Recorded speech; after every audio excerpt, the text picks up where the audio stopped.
اس میں شبہ نہیں کہ خلفائے راشدین کے بعد بھی جو مسلمانوں کے حکمران ہوئے وہ دین سے محبت کرنے والے تھے. ان کی بہت بڑی تعداد ایسی ہے جن کی بڑی دینی خدمات ہیں، ہم ان کا ذکر بھی کر چکے ہیں. بنو امیہ کے حکمرانوں نے بھی دینی خدمات انجام دیں. اس زمانے میں بھی آپ 10 چیزوں سے اختلاف کر سکتے ہیں لیکن قانون شریعتی کا رہا، اس کی پاسداری ہوتی رہی، تاہم بالکل آخر میں جا کر یعنی پہلی صدی کے آخری سال میں 99 ہجری میں ایک ایسے شخص کو حکومت منتقل ہوئی جس کے بارے میں کم و بیش اجماع ہو گیا کہ وہ ایک خلیفہ راشد تھا. میری مراد ہے حضرت عمر بن عبدالعزیز. اچھا، پہلی صدی ہی میں ہو گیا یہ معاملہ؟ پہلی صدی کے آخری سال میں 99 میں وہ سری رائے خلافت ہوئے. جو کچھ انہوں نے کیا اس کی بنیاد پر ان سے سخت اختلاف، بلکہ بنو امیہ سے سخت اختلاف رکھنے والے لوگ بھی یہ اعتراف کرتے ہیں کہ اپنی سیرت، اپنے کردار کے لحاظ سے وہ ایک خلیفہ راشد تھے. انہوں نے جب یہ صورتحال دیکھی تو یہ فیصلہ کیا کہ اب وہ وقت آ گیا ہے کہ اس علم کی اب تدوین ہونی چاہیے. اچھا، یعنی اب اس کی حفاظت اصل چیز ہے.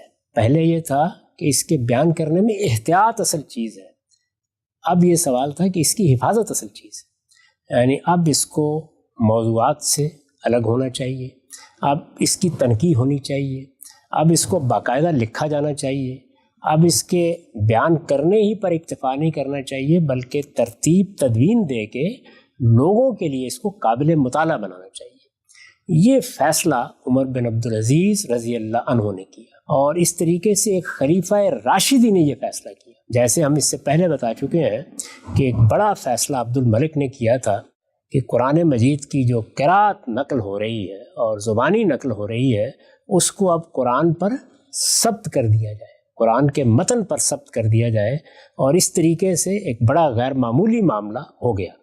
اسی طرح کا فیصلہ عمر بن عبدالعزیز رضی اللہ عنہ نے کیا. عمر بن عبدالعزیز کی شخصیت کیا تھی؟ اس کو خود اس فن کے علماء کس زاویے سے دیکھتے ہیں؟ وہ تابعی ہیں.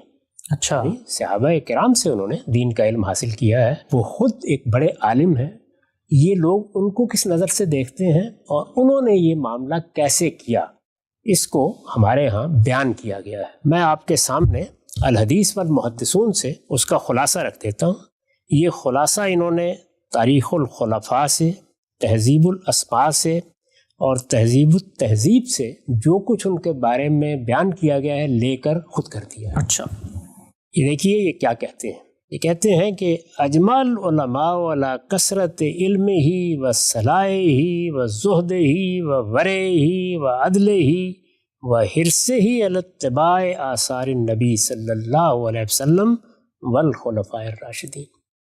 یعنی اس پر علماء کا اجماع ہو چکا ہے کہ ان کا علم کتنا زیادہ تھا، ان میں صلاح کیسی تھی، ان کا زہد کتنا زیادہ تھا، ان میں اللہ کے تقوی کا کیا معاملہ تھا اور وہ کس کمال پر تھا، ان کے عدل کا کیا معاملہ تھا، اور وہ رسالت مآب صلی اللہ علیہ وسلم اور خلفائے راشدین نے جو آثار چھوڑے تھے ان کی اتباع کے لیے کیسے حریص تھے. اچھا، یہ علماء ان کے بارے میں بیان کرتے ہیں. مزید لکھتے ہیں وَكَانَ عمر، یعنی عمر بن عبدالعزیز کے بارے میں بیان کر رہے ہیں. وَكَانَ عمر کثیر الاہتمام بحدیث رسول اللہ صلی اللہ علیہ وسلم حفظاً و جمعاً، یعنی وہ پہلے ہی سے اس معاملے میں بہت اہتمام کرتے تھے کہ رسالت مآب صلی اللہ علیہ وسلم کی نسبت سے جو باتیں بیان ہو رہی ہیں ان کی حفاظت بھی ہو، ان کو جمع بھی کیا جائے. ان کے ہاں یہ چیز موجود تھی. اس زمانے میں تھے کہ جب احتیاط کے بجائے اب یہ ضرورت لاحق ہو رہی تھی.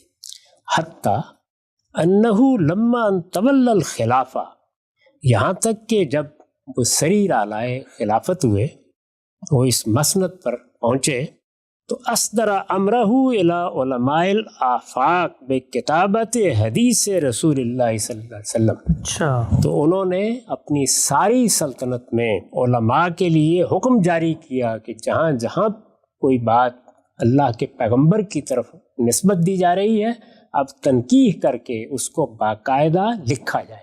یعنی پہلے کیا تھا، لکھنا نہیں ہے، اب وہ وقت آ گیا کہ انہوں نے یہ فیصلہ کیا. اس سے پھر وہ بات بالکل موقد ہو گئی کہ وہ جو بھی کچھ بھی حضور نے فرمایا تھا یا خلفائے راشدین نے سختی کی، وہ احتیاط کے پیش نظر تھی.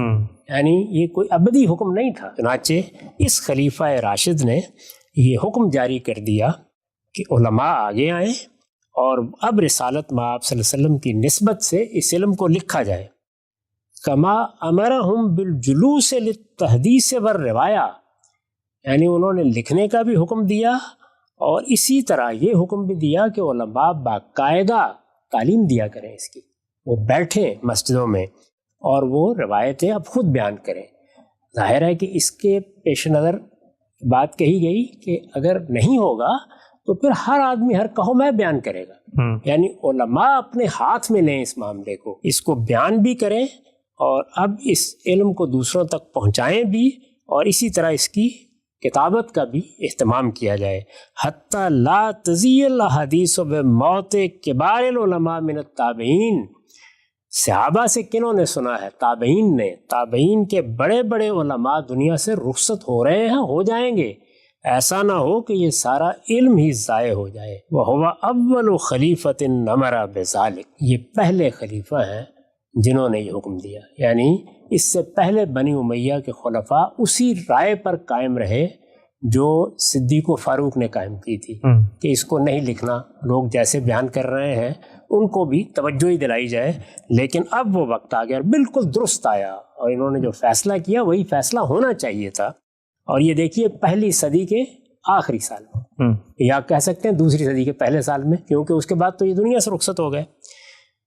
یہ مزید لکھتے ہیں وَكَانَ عمر، یعنی یہ خلیفہ محض خلیفہ نہیں تھا، یہ محض مسلمانوں کا حکمران نہیں تھا. وَكَانَ عمر ثقةً حجةً حافظاً. وہ خود ایک ثقہ شخصیت تھے، وہ تو حجت تھے، حافظ تھے. یہ معلوم ہے کہ یہ حجتاً حافظہ یہ محدثین کی اصطلاحات ہیں جو یہ استعمال کرتے ہیں کہ اس علم میں ان کا کیا درجہ تھا. شہد لہو بذالک العلماء، اس کی گواہی ان کے عہد کے علماء نے ان کے بارے میں دی ہے. حتی لقد کان یقرن بالزہری فی علمہ، ان کے حدیث کے علم کا حال یہ تھا کہ انہیں زہری کے برابر کا آدمی سمجھا جاتا تھا. زہری کے بارے میں یہ ہم جانتے ہیں کہ وہ امیر المومنین فی الحدیث کہلاتے رہے ہیں. اور مجاہد جیسے عالم نے تبصرہ کیا ہے اتیناہ لنعلمہ فما برہنا حتی تعلمنا منہ، ہم اس کے پاس آئے کہ ان کو کچھ سکھائیں، ہم ان کے پاس سے گئے تو ان سے بہت کچھ سیکھ چکے تھے. سبحان اللہ. اس سے آپ اندازہ کر سکتے ہیں کہ اس شان کی شخصیت نے پھر یہ دوسرا فیصلہ کیا. یعنی پہلے فیصلے صدیق و فاروق جیسی شخصیات نے کیے تھے، وہ احتیاط کے فیصلے تھے. اب تحدیث کا فیصلہ، تدوین کا فیصلہ، تنقیح کا فیصلہ، اور اس فیصلے کو تمام علماء کے سامنے رکھ کر انہیں آمادہ کرنا کہ وہ اب اس خدمت کے لیے میدان میں آ جائیں. یہ کس نے کیا ہے؟ یہ اس درجے کے شخص نے کیا ہے جو اس کے ساتھ کے ثقہ ہے، حجت ہے، زہد، ورع اور عدل کا نمونہ ہے، اور صرف یہی نہیں، مسلمانوں کا حکمران اور ایک خلیفہ راشد بھی ہے.